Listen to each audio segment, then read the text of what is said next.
E enquanto a gente estava aqui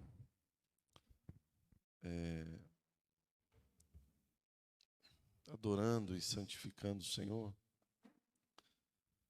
me veio um texto no meu coração e eu queria até tomar como parte da introdução do que eu quero falar. Me veio muito forte. Daniel, capítulo 7, ele diz que nos últimos dias o inimigo ele magoaria os servos do Altíssimo. Nos últimos dias, o inimigo das nossas almas, diz a palavra que ele ia intensificar o seu trabalho para magoar os servos do Altíssimo. E essa palavra magoar não é no sentido do ressentimento, de deixar as pessoas magoadas no sentido da amargura, né, de ficar ressentido. Mas quando diz que ele magoaria os servos do Altíssimo, diz que ele iria trabalhar com todas as suas forças para embotar o sentido espiritual dos filhos de Deus.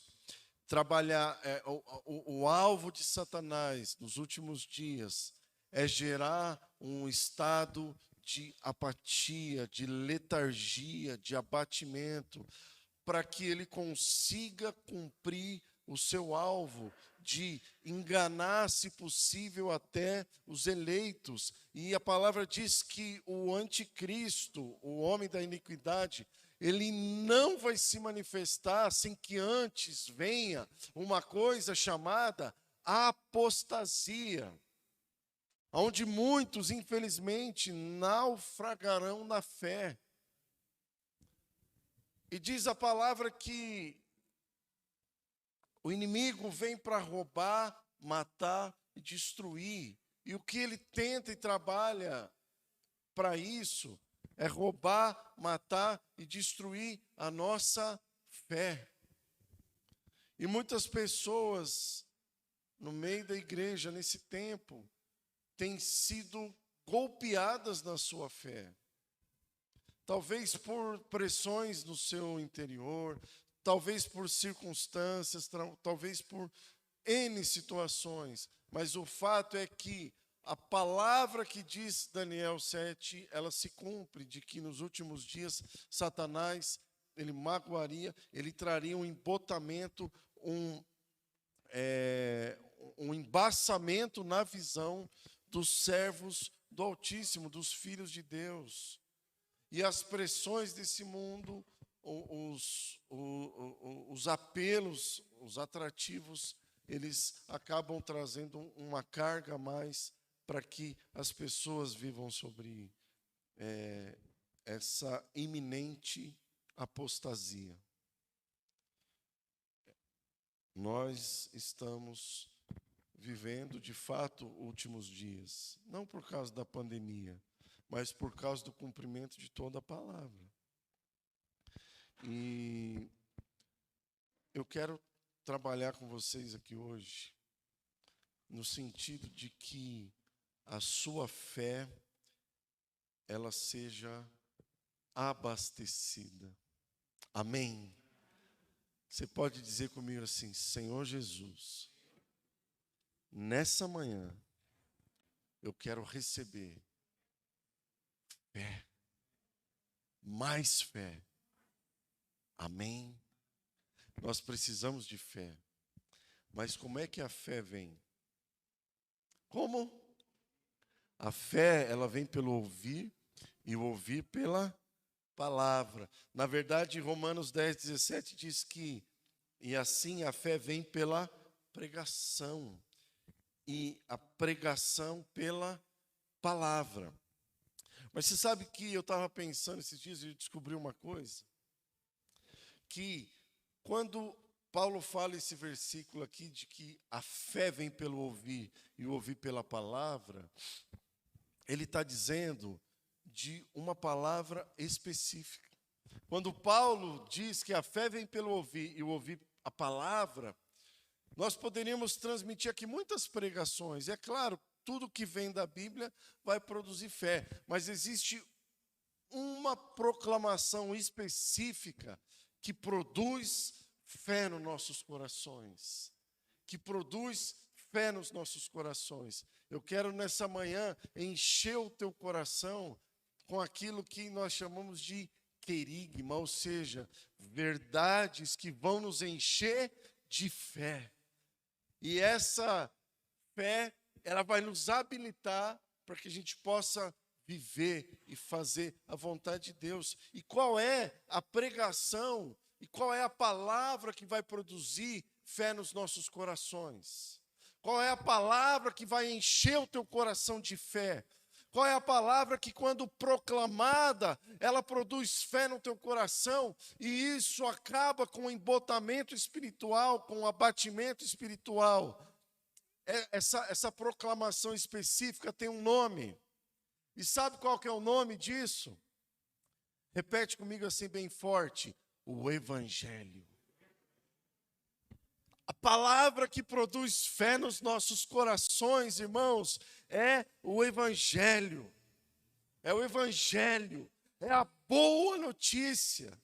É aquilo que nós temos aí nas últimas semanas transmitido para os irmãos ali nas nossas lives acerca do Evangelho. E eu quero aqui nessa manhã, debaixo da graça do Senhor, aprofundar com você a nossa compreensão, clamar a Deus pela revelação do Espírito Santo, acerca da boa notícia do Evangelho de Jesus, que quando alcança o nosso coração, nos transforma. Eu quero clamar aqui e pedir que o Espírito Santo traga luz no nosso entendimento, acerca dessa revelação do Evangelho, acerca do poder do Evangelho na nossa vida, o poder que o Evangelho tem na minha e na tua vida. Que nós sejamos revelados acerca dos desdobramentos do Evangelho na prática. Nós precisamos disso. E eu quero aqui ler alguns textos com você que tratam acerca do Evangelho. Eu quero ler 1 Coríntios capítulo 1, 15, versículo 1. E enquanto eu estiver falando, a minha oração é que o Espírito de Deus produza no teu coração revelação, compreensão. É possível que escamas precisam ser caídas, há um desvendar, né? Uma iluminação nos nossos corações. 1 Coríntios 15, 1 diz assim, e eu quero que essa palavra se cumpra entre nós, diz assim: irmãos, 1 Coríntios 15, 1, irmãos, venho lembrar-vos do Evangelho que vos anunciei, o qual recebestes e no qual ainda perseverais. Por ele também sois salvos, se retiverdes a palavra tal como vou-la preguei, a menos que tenham crido em vão. Paulo está falando aqui, para uma igreja que já tinha sido evangelizada, que já tinha recebido o evangelho. Depois de um tempo, a igreja constituída, não sei quanto tempo aquela igreja já existia, ele volta para aquela igreja e fala: irmãos, eu quero lembrar vocês do evangelho. Eu quero lembrar vocês do evangelho. E quero animar vocês e lembrar vocês que esse evangelho que vocês receberam, que vocês creram, que salvou a tua vida, e vocês até aqui têm perseverado. Mas nós temos ainda um caminho a prosseguir. E eu quero nessa manhã lembrar novamente você do Evangelho de Cristo, da boa notícia. né? Efésios capítulo 6, versículo 19, diz assim, Paulo está pedindo oração aos irmãos, ele fala, vou ler o 18, né? Com toda oração e súplica, orando em todo tempo no Espírito, e para isto vigiando com toda perseverança e súplica, por todos os santos e também por mim, para que me seja dada, no abrir da minha boca, a palavra, para com intrepidez fazer conhecido o mistério do Evangelho. O mistério do Evangelho, ou seja, o Evangelho de Cristo é algo que nós precisamos sempre estar lembrando, sempre trazendo a nossa memória, porque aqui fala de um mistério que vai sendo revelado, que vai sendo descortinado. E a minha esperança é que a gente hoje encontre mais luz acerca do Evangelho. Colossenses capítulo 1, versículo 6, diz assim, eu vou ler o 5, né? Por causa da esperança que vos está preservada nos céus, da qual antes ouvistes pela palavra da verdade do Evangelho, que chegou até vós, como também em todo o mundo, e está produzindo fruto, crescendo, tal acontece entre vós, desde o dia que ouviste e entendeste a graça de Deus na verdade. O Evangelho, ele precisa, diga comigo assim, crescer. Mais forte, crescer, frutificar em mim e através de mim. Uma das razões pelas quais alguém não cresce, não frutifica, às vezes não amadurece, uma das razões, não a única, mas pode ser porque essa pessoa talvez ela ainda não compreendeu o Evangelho. Ela ainda não entendeu de fato o que é o Evangelho. Então, eu quero ler mais um texto que está lá em 2 Timóteo, capítulo 1, versículo 10, que diz... eu vou ler a partir do 8. Vou ler o 8, 9 e o 10. Diz assim: não te envergonhes, portanto, do testemunho de nosso Senhor, nem do seu encarcerado, que sou eu. Pelo contrário, participa comigo dos sofrimentos a favor do Evangelho, segundo o poder de Deus, que nos salvou e nos chamou com santa vocação, não segundo nossas obras, mas conforme a sua própria determinação e graça, que nos foi dada em Cristo Jesus, antes dos tempos eternos. Olha que legal. E manifestada agora, pelo aparecimento do nosso Salvador Cristo Jesus, o qual não só destruiu a morte, como trouxe luz à vida e à imortalidade mediante o Evangelho.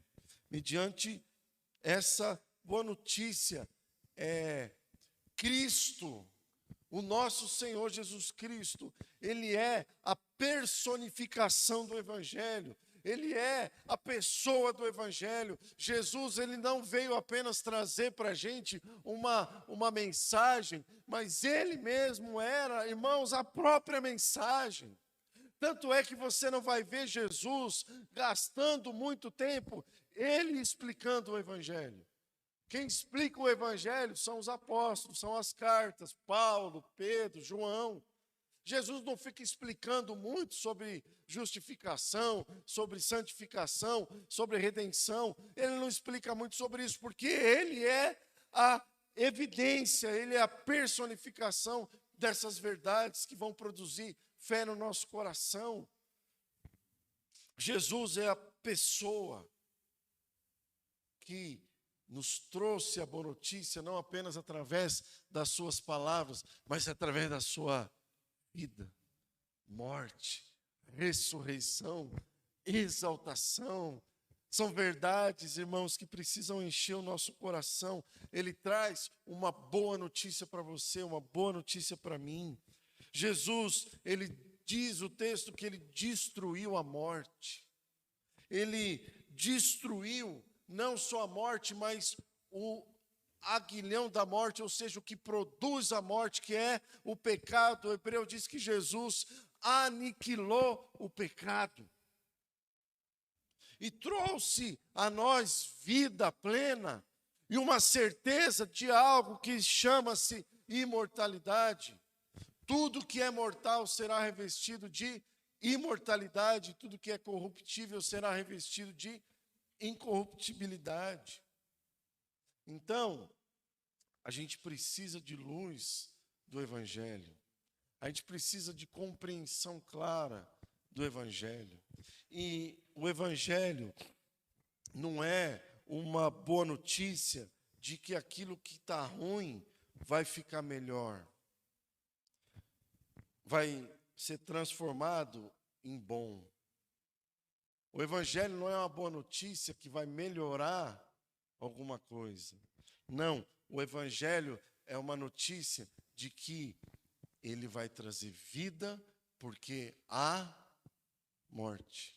O Evangelho é uma boa notícia de que nós temos a oportunidade de receber, diga comigo assim, um novo coração e uma nova vida. Diga, um novo coração, nova vida, novo coração, nova vida. O Evangelho é a boa notícia de que nós temos à nossa disposição um novo coração e à nossa disposição, a partir do novo coração, uma nova vida. O grande problema e engano na vida de uma boa parte da igreja é que as pessoas acham que elas vão conseguir viver a nova vida com um coração velho. Ela ainda não entendeu o Evangelho.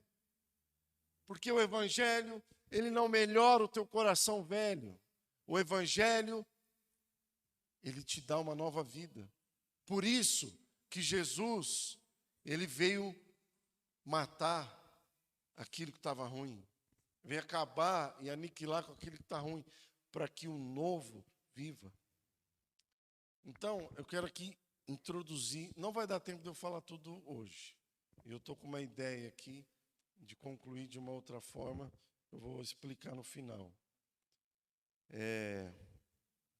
Eu queria falar com vocês, tomando isso tudo que eu falei como base, sobre o processo da aplicação desse Evangelho, obrigado, na nossa vida. Como se dá esse processo? Primeira pergunta que a gente precisa de responder: por que nós precisamos do Evangelho? Por que nós precisamos de uma boa notícia? Por que nós precisamos dessa verdade de que eu acabei de falar aqui? Eu vou explicar já já o que é esse Evangelho, vou tentar. Mas por que a gente precisa dessa boa notícia? Nós precisamos dessa boa notícia porque anterior a essa boa notícia havia uma má notícia. Havia uma notícia muito ruim. E qual é essa notícia ruim? Romanos capítulo 5, versículo 12 diz assim: como pelo pecado, vou ler aqui,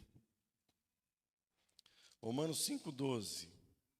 Portanto, assim como por um só homem entrou o pecado no mundo e pelo pecado a morte, assim também a morte passou a todos os homens, porque pecaram. Todos os homens pecaram. Efésios capítulo 2, versículo 2 e 3 revela a condição de alguém que necessita do Evangelho. Diz assim, o versículo 1, né?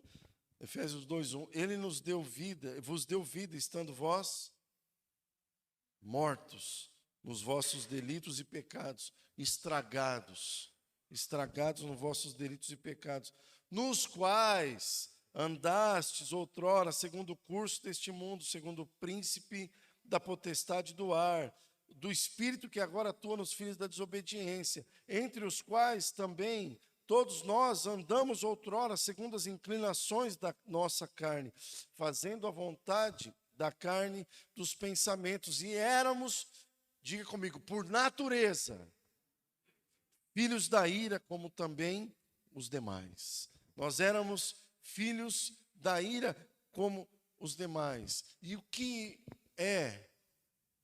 Para a gente poder falar da boa notícia, a gente precisa compreender essa questão do pecado e o que o pecado causou. O que aconteceu com a gente, com o homem, quando o pecado entrou na humanidade. Eu sempre uso o exemplo de você fazer o bolo e aí você põe a farinha, o leite, o açúcar, o ovo tal, e joga um ovo, só que o ovo está podre. O que vai acontecer com aquela massa? Você aproveita, tira aquela parte do ovo e aproveita o resto. Dá ou não dá? Perdeu tudo. Por isso que eu sempre falo, o pecado deu PT, perda total. Mas como se deu esse processo da entrada do pecado? É importante a gente compreender, é importante a gente saber disso. Deus criou o homem com o seu amor, com a sua graça, e disse que fez a imagem e semelhança, e deu para o homem uma coisa chamada autoridade. E falou para o homem, falou assim, ó, eu estou te dando autoridade, então você vai tomar conta de tudo. E você tem autoridade para guardar e para cultivar. Deus deu autoridade para guardar e para cultivar. Então ele falou assim, ó, eu te dou autoridade. É tua. Você tem o direito e a responsabilidade de guardar o jardim, mas de cultivar, ou seja, de torná-lo frutífero. Tanto no que diz respeito ao ambiente, quanto no que diz respeito à descendência, a sua descendência. Por isso que Deus os abençoou e os fez fecundos, abençoados, né? Abençoados, ó, ele produziu no homem a qualidade, a santidade, a imagem e semelhança. Ele os fez abençoados para multiplicar para a quantidade. E deu ao homem autoridade. Só que, o que acontece?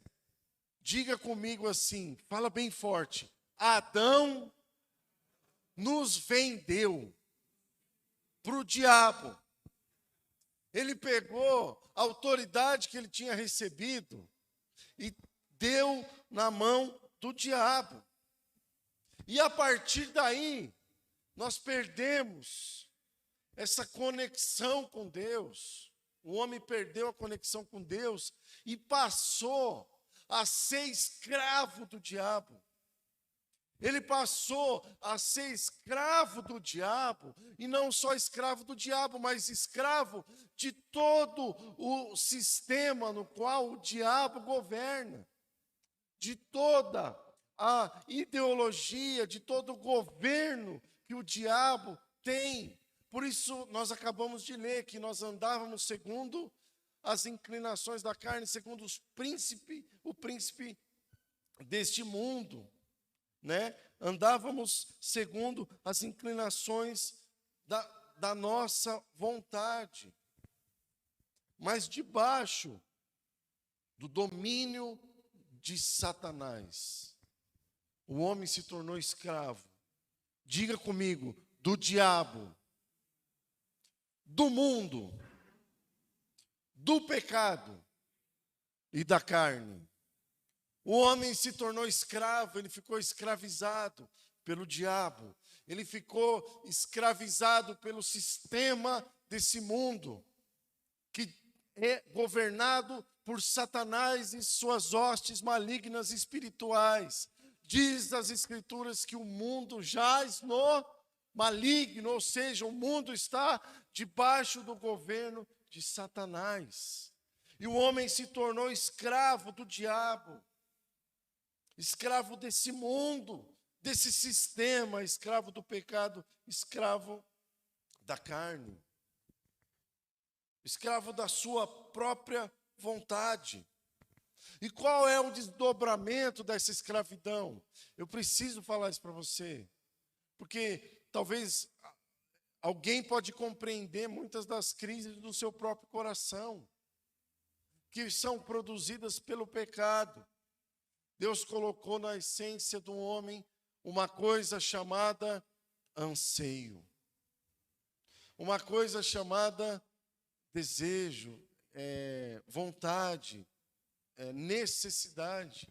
Só que a criação fala que o coração de Deus é que esse anseio fosse suprido em Deus e na sua vontade.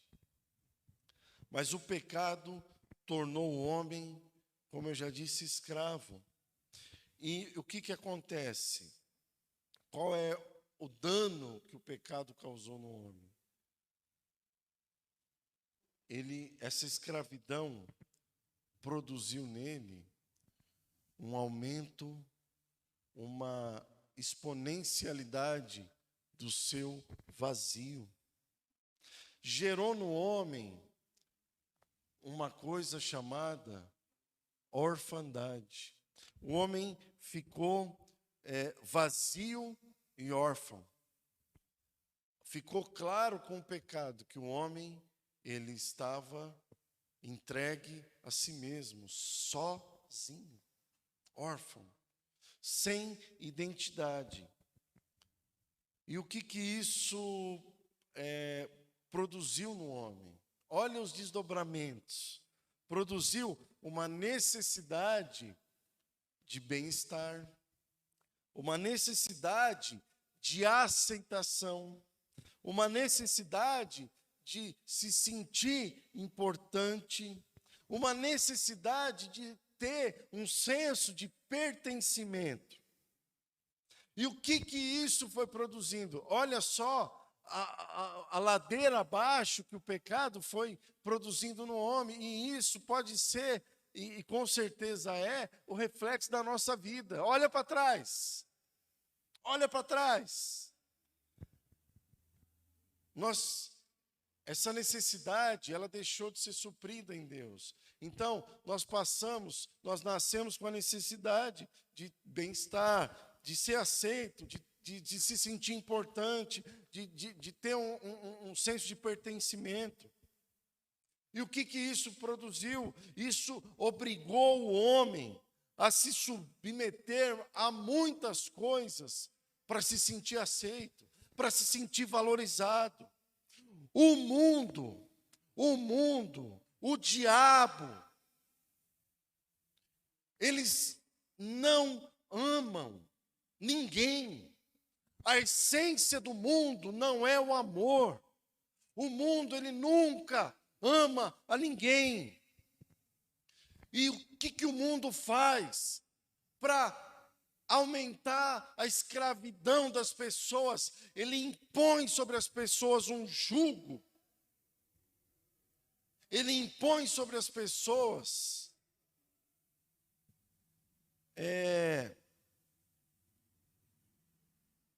coisas que ela precisa fazer para que ela seja e se sinta aceita. E o que isso vai ocasionando? O que isso vai causando? Rejeições, feridas. Tem gente que até desde o ventre foi rejeitado, foi tentado abortar.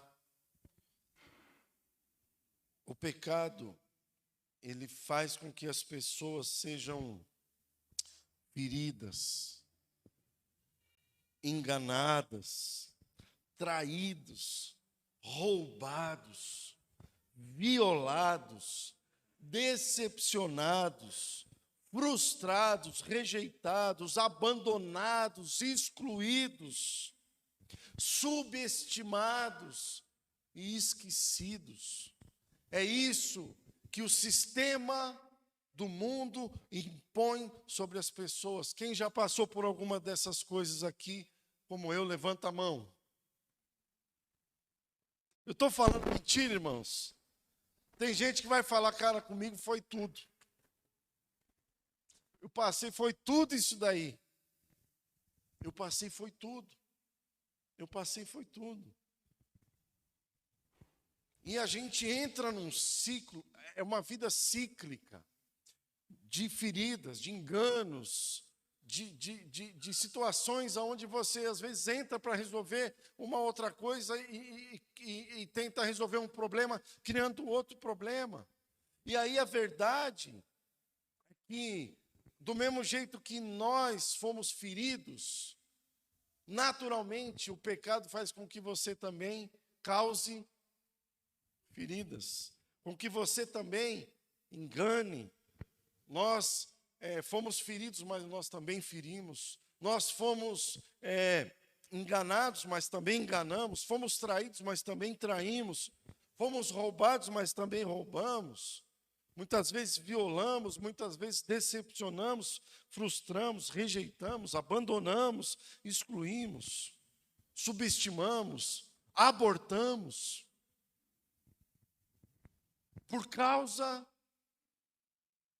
do pecado que entrou no homem, nós fomos entregues ao pecado. Nós fomos entregues ao pecado. Estava tudo bem até Gênesis 3. Quando aconteceu Gênesis 3, estragou tudo. E eu quero ler aqui um texto com vocês, que está em Gênesis 3, que é a primeira vez na Bíblia onde o Evangelho foi pregado. É o primeiro momento na Bíblia onde o Evangelho foi anunciado, onde Deus já proclama, ele diz o que aconteceu, a consequência, mas ele já anuncia a redenção. Gênesis capítulo 3, versículo 15 diz assim: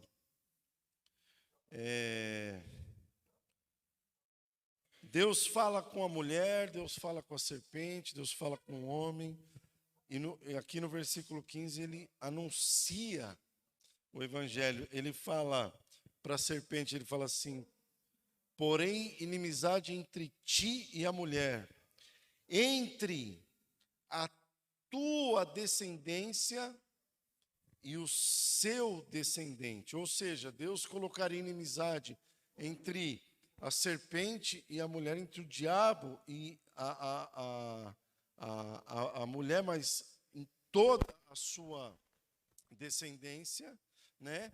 E colocaria inimizade entre a descendência da mulher e também o descendente aqui da serpente. Que ele está falando aqui de algo que vem lá na frente, que é o surgimento do anticristo. E aí ele fala do descendente da mulher. Diz assim, este ferirá a cabeça e tu lhe ferirás o calcanhar. Ou seja, Satanás, por breve momento, teve uma enganosa vitória sobre Jesus, né? Quando feriu o calcanhar, né?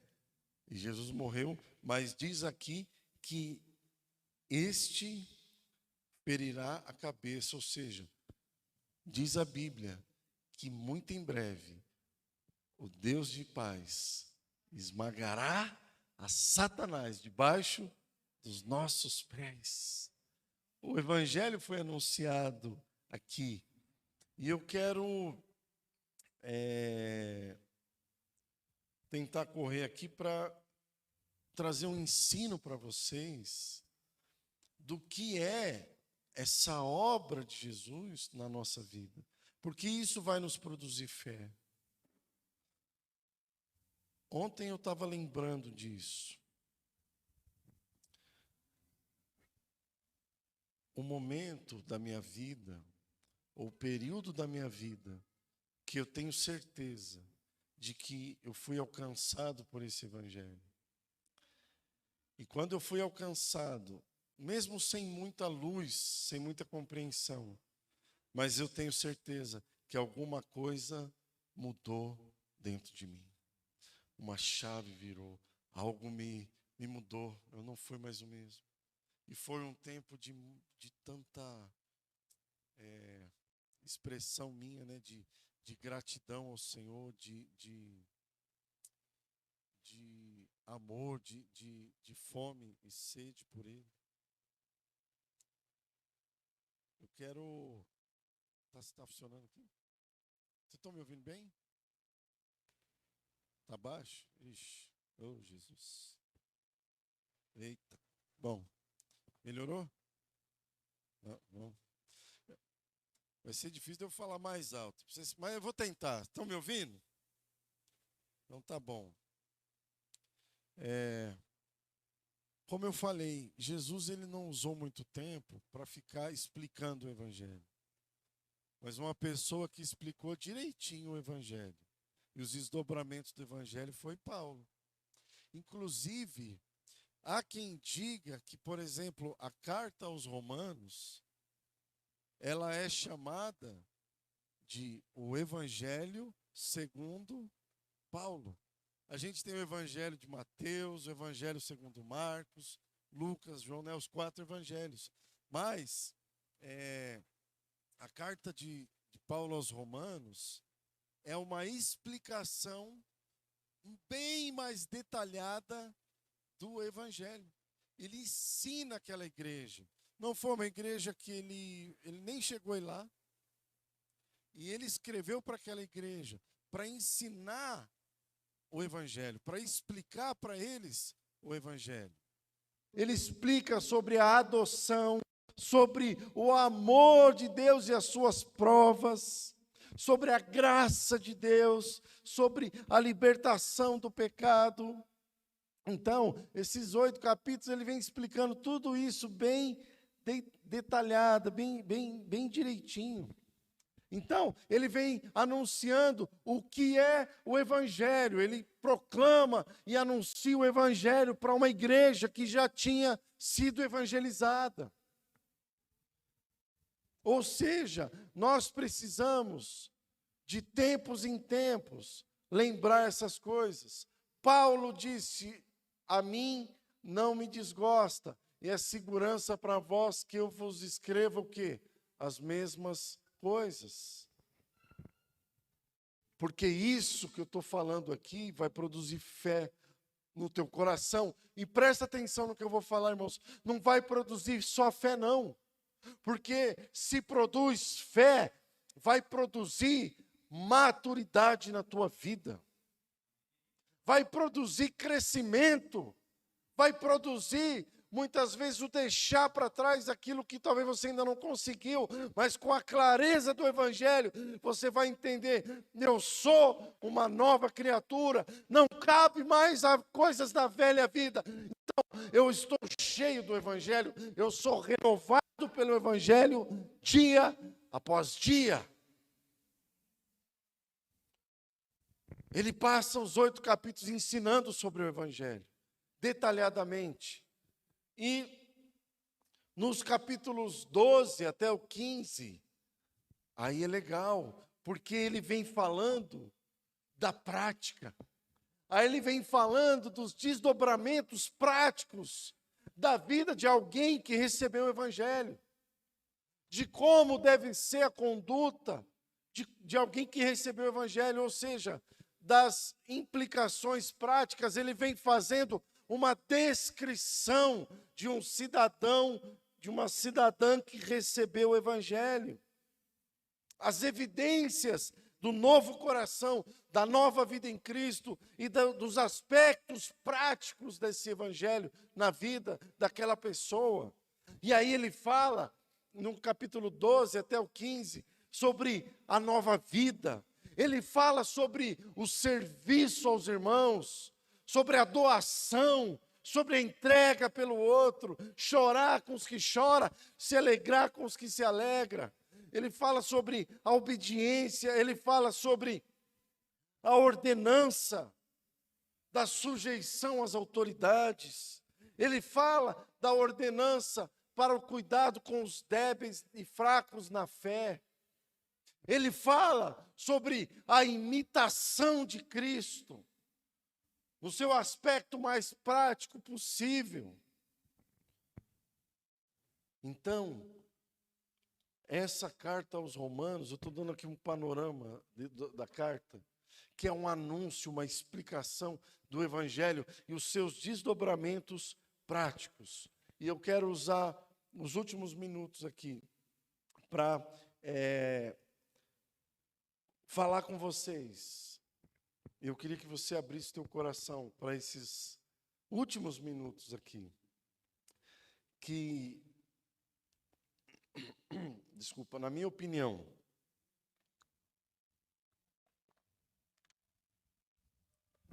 na minha compreensão, fala da centralidade dessa obra de Cristo por nós. É a centralidade, existem muitos aspectos, ou alguns aspectos, na proclamação do Evangelho, como a gente viu aqui nos primeiros 8 capítulos de Romanos, mas existe um ponto que ele é definidor para a vida futura nossa. Um ponto que ele vai definir a nossa caminhada, né? E eu quero aqui falar com vocês sobre uma coisa chamada justificação pela fé. Eu quero resumir de uma forma bem simples, explicar aqui o que é a justificação pela fé. Pode ser, irmãos, que você já saiba disso, glória a Deus, mas não é demais lembrar. Pode ser que para alguém aqui, isso seja libertador, revelador, transformador para a tua vida. E eu quero aqui ler alguns textos, lá no livro de Romanos, capítulo 3, porque aqui, para mim, ele fala sobre essa justificação, né? O que Jesus fez por nós. Meu Deus, é muita coisa. Mas eu vou começar, vou ver até onde dá. Eu estou falando há quanto tempo, irmãos? 40 minutos, 50? Hã? Estou 44? Mais uns 15, vocês me aguentam ou não? Sim ou não? Eu posso continuar, irmãos? Vocês querem que a gente continue depois? Dá para uns 15 minutinhos? Eu acho que em 15 minutos eu consigo, pelo menos, fechar esse tema aqui com vocês. Romanos 3, 21. Eu vou ler até o 26 com vocês. E vou explicar esses versículos para vocês, de forma bem resumida. Diz assim, Romanos 3, 21. Mas agora, sem lei, se manifestou a justiça de Deus, testemunhada pela lei e pelos profetas.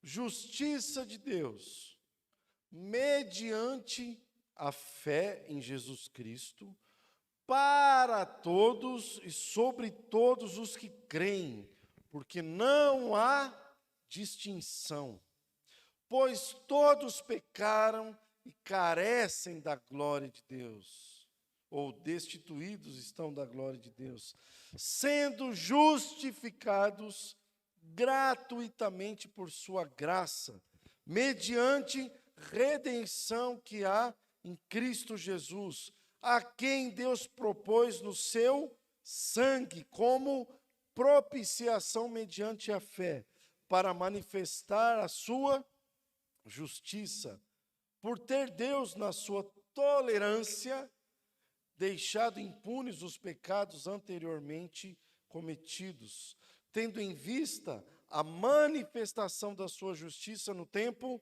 presente, para ele mesmo ser justo e o justificador daquele que tem fé em Jesus. Aleluia. Eu queria chamar a tua atenção. Anota, escreve, guarda isso, porque isso fala de uma revelação, de uma verdade espiritual na nossa vida, e que nos dá condições para a gente viver o que é essa justificação pela fé. Lembra que eu falei que o pecado deu PT, o pecado estragou tudo, nós estávamos mortos por causa dos nossos delitos, o pecado, a ira de Deus estava sobre a humanidade, a condenação de Deus estava sobre a humanidade. E o que é a justificação pela fé? Romanos, capítulo 3, um pouquinho antes, no versículo 9, diz assim, peraí, 3 não. No versículo 1, 18. Ah, não, desculpa, é o 3:9 mesmo, desculpa, me confundi aqui. Romanos 3:9 diz assim: que se conclui? Temos nós qualquer vantagem? Ele está falando do judeu. Não, de forma nenhuma, pois já temos demonstrado que todos, tanto judeus como gregos, estão debaixo do pecado. Então, o que é essa justificação? Diga comigo assim: é uma declaração de justiça. Ou seja, o que é a justificação? Eu vou ler aqui a minha definição de justificação. É o ato de Deus pelo qual ele declara o pecador que crê como sendo justo em Cristo, baseado na obra consumada por Cristo na cruz. Ou seja, a justificação é um ato de Deus, pelo qual ele declara aquela pessoa que está debaixo do pecado, mas aquela pessoa crê em Cristo, crê na obra de Cristo, crê no sacrifício de Jesus. Aquela pessoa que crê em Cristo, Deus, ele decidiu estabelecer um meio de resolver o problema do homem. Então, como que ele resolveu, como que ele estabeleceu de resolver esse problema? Através da fé. Aquele que crê no Senhor, ele já está justificado. Ele já está justificado. E presta atenção nisso que eu vou falar. Repete comigo assim: a justificação, fala forte, é um ato e não um processo. Ou seja, a justificação, ela se dá no momento em que você crê. Ou seja, o que crê, recebe da parte de Deus. Acabou. Ele crê e recebe. O homem por si mesmo, ele não pode produzir essa justificação. Por isso que é muito ruim quando você vai tratar com alguém uma situação e a pessoa, ela fica o tempo todo fazendo o quê? Se justificando. Ela fica tentando explicar uma coisa que não tem explicação. Entendeu? o homem ele é incapaz de se justificar diante de Deus. É mais ou menos assim, ó, no teu registro, no teu RG, tinha lá, na tua identidade, uma sentença. E naquela sentença, no teu RG, estava escrito assim, pecador. Entendeu? Então, aonde você andava com a tua identidade, o que ia ficar claro é que o teu registro era de um pecador. E aí, Deus, por causa da sua infinita bondade e misericórdia, vai lá e coloca no teu registro, não mais a natureza da sua pecaminosidade, mas a natureza da sua justiça. Ou seja, em Jesus ele coloca na sua vida a mesma identidade que Jesus teve. A gente leu aqui e vamos ver no outro versículo que Jesus, ele foi justo e ainda o justificador. Essa identidade de justo de Jesus, Deus vai lá e coloca na sua identidade. A lei é interessante porque o primeiro versículo que eu li diz que a lei, diz que sem lei se manifestou a justiça de Deus. E essa justiça, ela foi testemunhada pela lei e pelos profetas. Ou seja, o Antigo Testamento, ele está carregado de momentos onde Deus manifestou a justiça dele. Onde Deus, ele através dos profetas, ele anunciava a justiça, ele fazia justiça, ele derramava a justiça. Mas,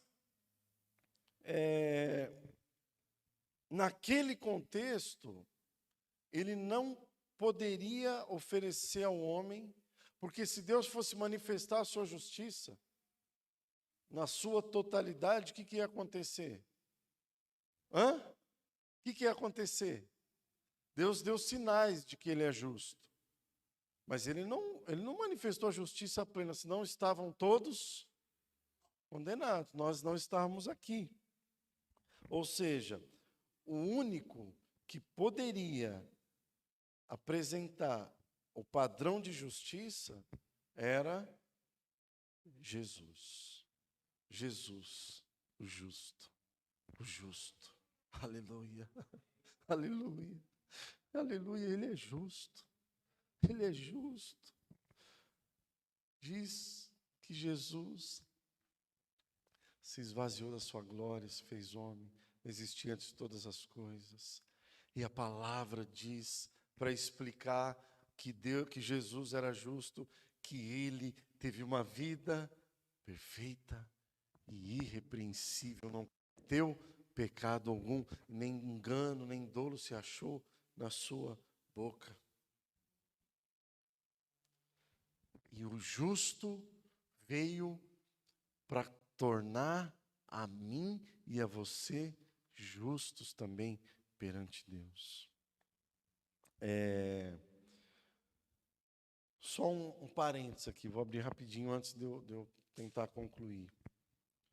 Justificação é diferente de santificação. Justificação é um ato de Deus por sua vontade, por teu amor, por sua graça, que não pode vir de homem nenhum e de obra nenhuma que o homem faça. Ele fez, ele deu, por isso que a gente chama graça, por isso que ele chama graça. Agora, santificação é um processo. Quando você, e aí, o versículo 22 diz assim: justiça de Deus, diga comigo bem forte, mediante a fé. Diga comigo, é por fé. É pela fé, é por fé. Eu preciso crer. Ou seja, ele diz assim no versículo 22, justiça de Deus mediante a fé em Jesus Cristo. Aí ele fala, é para todos, sobre todos os que creem, porque não há distinção, ou seja, Deus não escolhe. Ele não escolhe uns em detrimento de outros, mas a justiça de Deus, ela é mediante a fé em Cristo e na sua obra.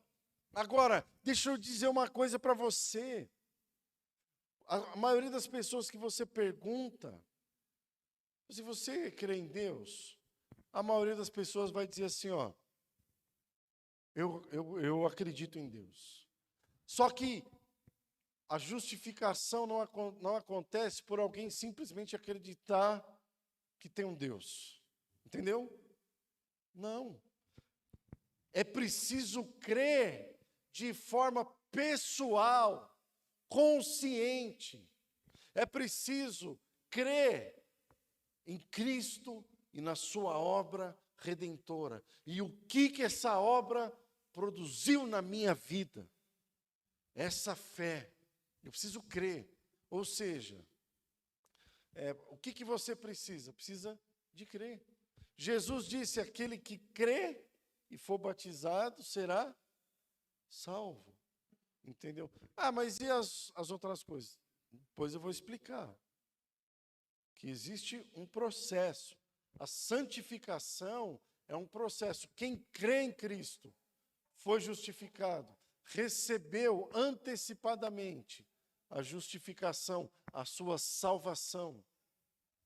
Nós precisamos, como irmãos em Cristo, baseado nessa verdade que a justificação é pela fé, nós precisamos crer na certeza da vida eterna, na certeza da nossa salvação. Agora, o que isso vai produzir? A justificação pela fé te inclui num processo de santificação. E o que é a santificação? É o processo pelo qual nós vamos perseguindo a imagem de Cristo e nos parecer com Ele. A santificação é o processo pelo qual nós precisamos sacrificar a nossa carne, matar a nossa carne, crucificar a nossa carne. A santificação é o processo pelo qual nós vamos sendo formados à imagem de Jesus e vamos sendo transformados conforme a imagem de Cristo Jesus. Então, a santificação foi um ato de Deus. Está feito. Você crê? Entendeu isso aqui? Então recebe. A santificação é um processo. E aí você vê Paulo falando, por isso eu esmurro o meu corpo. Por isso eu esmurro o meu corpo. Para eu, pregando o evangelho a outros, não ser o quê? Desqualificado. Ou seja, aí fala de uma evidência, mas também de uma competência nossa, de dar uma resposta a esse evangelho que nós recebemos. Porque a graça, ela veio sobre nós. Mas a graça não apenas nos perdoa, mas a graça, ela nos transforma também. Então, para mim concluir aqui, diga comigo assim, é pela fé. É para todos os que creem. Diga comigo, é pela graça. Deus é amor. A essência de Deus é o quê? É o amor. O motivo de Deus, no seu santo, eterno, bonito, maravilhoso propósito, é o amor. A essência de Deus, o motivo de Deus em toda a sua obra e na sua vida é o amor. É o amor. É o amor. E como que Deus colocou esse amor em prática? Como que Deus evidenciou esse amor? Como que esse amor ficou claro, visivelmente? Através a manifestação desse amor ficou claro. Diga comigo assim, ó: graça, misericórdia. Graça, misericórdia. Você vê que essas duas palavras, elas são manifestações visíveis do amor de Deus sobre nós. Porque o que é a misericórdia? A misericórdia é quando Ele não dá para a gente o que nós merecíamos. A misericórdia é quando nós estávamos condenados ao pecado, à perdição, ao sofrimento, à angústia eterna. E Ele não dá para nós. Ele teve o quê? Misericórdia. As misericórdias de Deus são a causa de não sermos consumidos. E diz a Bíblia que a misericórdia dele se renova cada manhã. Olha que expressão maravilhosa do amor dele por nós. E o que é a graça? A graça, ele vai fundo, né? A misericórdia é quando ele não te dá o que você merece, não me dá o que eu mereço. E a graça é quando ele dá o que você e eu, a gente não merece. A graça é quando ele dá aquilo que a gente não merece. Isso é a manifestação da graça. Ou seja, nós não merecíamos, mas ele foi lá e deu. E aí tem gente que fica escandalizado, mas é de graça? É de graça. É isso. Agora, isso depois vai ter os seus desdobramentos, as suas evidências, ou não. Porque se eu não lembro, quando eu fui tocado pelo Evangelho, quando esse Evangelho resplandeceu na minha vida, se eu não tenho clareza desse Evangelho na minha vida, se eu não tenho luz, eu tenho que refletir se de fato esse Evangelho me tocou, me alcançou, entendeu? Não basta crer, acreditar que existe um Deus. Eu preciso crer nesse Evangelho. Agora, fica parecendo que é uma coisa muito fácil. Fica parecendo que é uma coisa assim, meio descompromissada. Mas, aí é que está. Quem lembra aquela palavra que diz que o amor de Deus nos constrange? Quem lembra disso? O amor dele, irmão, nos constrange, me constrange. Por quê? Porque quando eu leio essa passagem, eu vejo que ele me salvou pela fé, está à disposição de todos, é pela graça, mesmo sem eu merecer. Só que aqui o amor dele me constrange no versículo 24. Só mais 5 minutinhos. Me constrange por quê? Porque houve um pagamento e o preço pago foi alto. Jesus, nós fomos justificados gratuitamente por sua graça, mediante a redenção que há em Cristo Jesus, a quem Deus propôs no seu sangue, como propiciação mediante a fé, manifestar a sua justiça. O preço foi alto. Ele usa duas palavras aqui que eu vou explicar rapidamente para você o que quer dizer essa palavra. Ele fala sobre propiciação e redenção. Diga propiciação, redenção. A Arca da Aliança tinha uma tampa.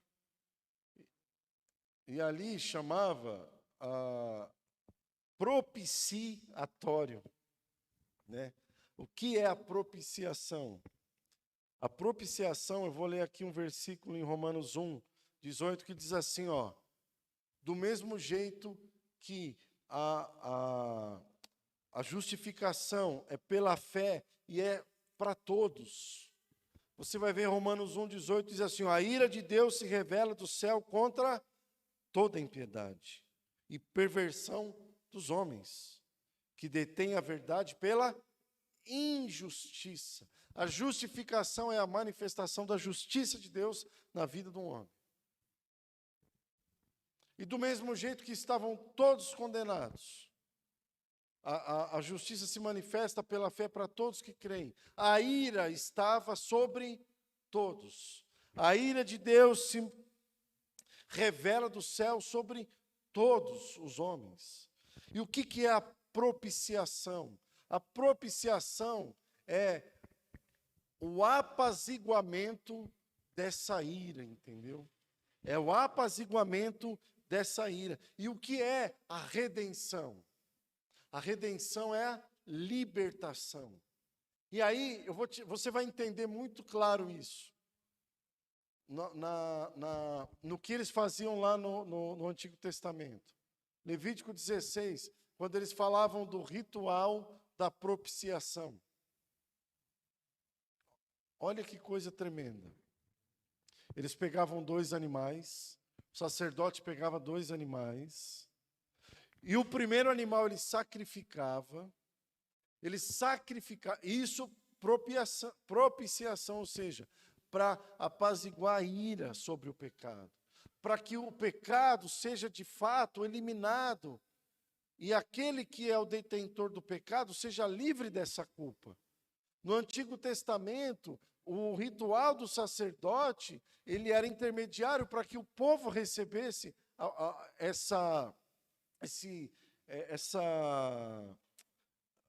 apaziguamento e também a liberdade de não ser condenado pelo pecado. Deus, ele pegava 2 animais, um animal ele sacrificava, e pegava o sangue desse animal e derramava em cima do propiciatório, como um sinal de que aquele sangue estava aplacando a ira sobre o pecado dos homens. E o outro animal, o sacerdote colocava a mão em cima da cabeça dele, irmãos, e ele soltava aquele animal para o deserto, ou seja, os pecados eram levados para bem longe, ou seja, Salmo 103, se eu não me engano, diz que como do Oriente ao Ocidente, assim o Senhor leva as nossas transgressões para longe. Você está me entendendo? O pecado era levado para longe, ou seja, havia libertação. E na morte de Cristo, isso aconteceu por nós. A ira de Deus cessou. E os nossos pecados foram arrancados e levados para longe, ou seja, os pecados antigamente, os do presente, o do futuro. Você vê que diz aqui, Satanás ficava o tempo todo acusando Deus de ser injusto, porque disse, a mim coube juízo imediato, mas ao pecado do homem você tem tratado com misericórdia. E aí diz aqui o texto, por ter Deus na sua tolerância deixado impunes os pecados anteriormente cometidos, mas porque, tendo em vista a manifestação da sua justiça no tempo presente, ou seja, Deus deixou impune os pecados antigamente cometidos pelos antigos, porque ele sabia e ele estava preparando, e haveria de vir o perfeito, o santo, o justo, o justificador, aquele que redimiria o homem dos pecados anteriores, do presente e do futuro. Ele é o justo, o justificador. Jesus sofreu a ira do pecado, pelo pecado, satisfez a justiça de Deus, e agora Satanás não pode mais acusar a Deus dizendo que é injusto, porque Deus em Cristo cumpriu toda a justiça. Jesus é o justo e o justificador, e nós recebemos essa herança e essa identidade de justificados em Jesus. Isso é o evangelho que nos dá fé para prosseguir, para dizer não para a nossa carne vai brigar, vai querer lutar, mas eu digo não, por quê? Porque eu já fui justificado. O evangelho de Cristo me alcançou, me redimiu, me trouxe libertação. Quando aquele animal era solto para o deserto, isso era um sinal de que Deus estava dizendo assim: você está livre. Né? Justificado eu fui, santificado eu sou, glorificado serei. Lembra da música do Daniel Souza? Justificado eu fui, santificado eu sou, glorificado eu serei. Através de quem? Através de Cristo, irmãos. Eu quero encerrar aqui e orando com você, para que o Espírito Santo, ele comunique no nosso coração essas verdades.